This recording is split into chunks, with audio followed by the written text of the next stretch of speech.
Mislim da je najbolje da odete, jer gospodin Herman vas neće moći primiti danas.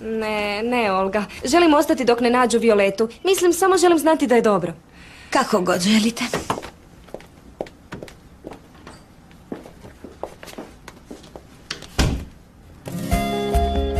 Violeta!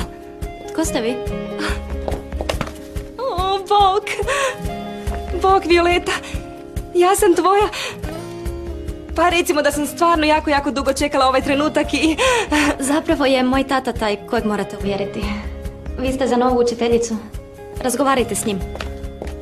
Bježanje od kuće ne rješava probleme, znaš?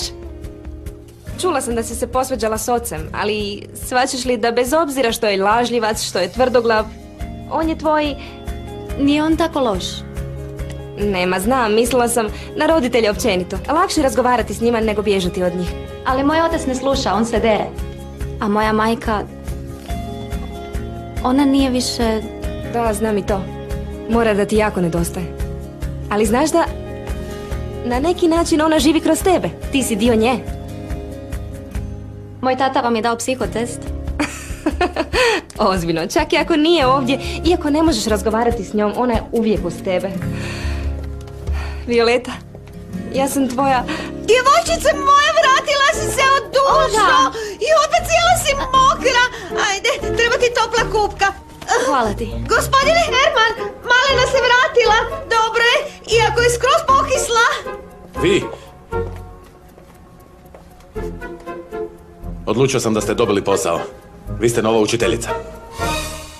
Što ti radiš ovdje? Trebao si otići tražiti Violetu. Jesam, otišao sam. A jesi li vidjela kakav je vani pljusak? Počela je tuča i to mi uništava auto. Molim te, znam da voliš taj auto više od sebe samog. Nemaš pojma koliko mi je taj auto bitan trenutno. Ali možda ćeš imat sreće i ona pobjegne daleko zaluđana nekim jadnim tipom. Nažalost, nisam te sreće. Već se vratila. Kako to misliš, već se vratila? Ej, onda bi Violeta vrlo... Luda žena! Ne vrijeđaj me, Mati. Ne, luđakinja! Ona luda žena iz parka o kojoj sam ti govorio! Nekog poput vas. Nekoga tko će pomoći ovladati životom, nekoga tko ju sluša. Ona je zbilja vrlo pametna, vidjet ćete da joj je znanje na visokoj razini. Sve što Violeti treba je malo ljubavi, tako je jednostavno, slažete se? Da, pretpostavljam da su vam u agenciji rekli da je ovaj posao puno radno vrijeme. Morat ćete doći živjeti s nama i ukoliko ću morati krenuti na put, morat ćete ići s nama. Ne, to nisu spomenuli u agenciji, mora da su zaboravili.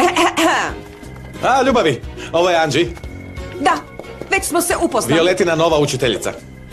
Ja sam Matijas, brato Jade. Mislim da smo se upoznali. Da, žao mi je zbog toga. Ljubavi, samo sekunda. Nisi je valjda već zaposlio. Mislim, premlada je. Kad i kako je mogla steći toliko iskustvo? I moj brat kaže da je imao vrlo čudan susret s njom jutros dok je trčao cestom. Pa znaš da je svaki susret s tvojim bratom pomalo čudan, bez obzira na to tko je druga osoba. Pa okej, ali nije li to svejedno čudna slučajnost? Ne, agencija koja se angažirala je preporučila nju i Violeti se sviđa. Oprostite, ali zbilja bih trebala krenuti. Moramo još pričati o plaći. Možemo o tome ujutro. Dobro, ako prihvatite posao, trebali biste početi što prije. Pa dobro onda. Ispratit ću vas. Dobro.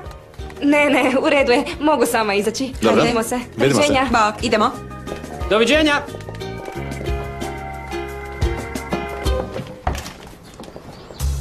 O, zdravo.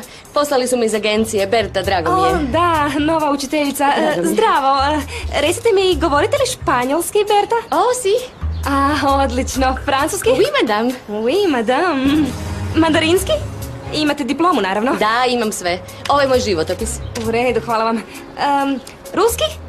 Toška, zapitaja. Toška, capi. Aikido?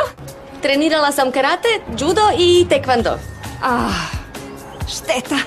Oprostite, ali Aikido je neophodan za ovaj posao. Žao mi je što to neće funkcionirati. Nitko u agenciji nije ništa spomenuo. Bilo mi je svakako zadovoljstvo upoznati vas. Vjerujem da ćete pronaći drugi posao. Da, Želim vam u sreću u redu. budućnosti. Doviđenja. Hajde, Doviđenja. sretno, s Bogom.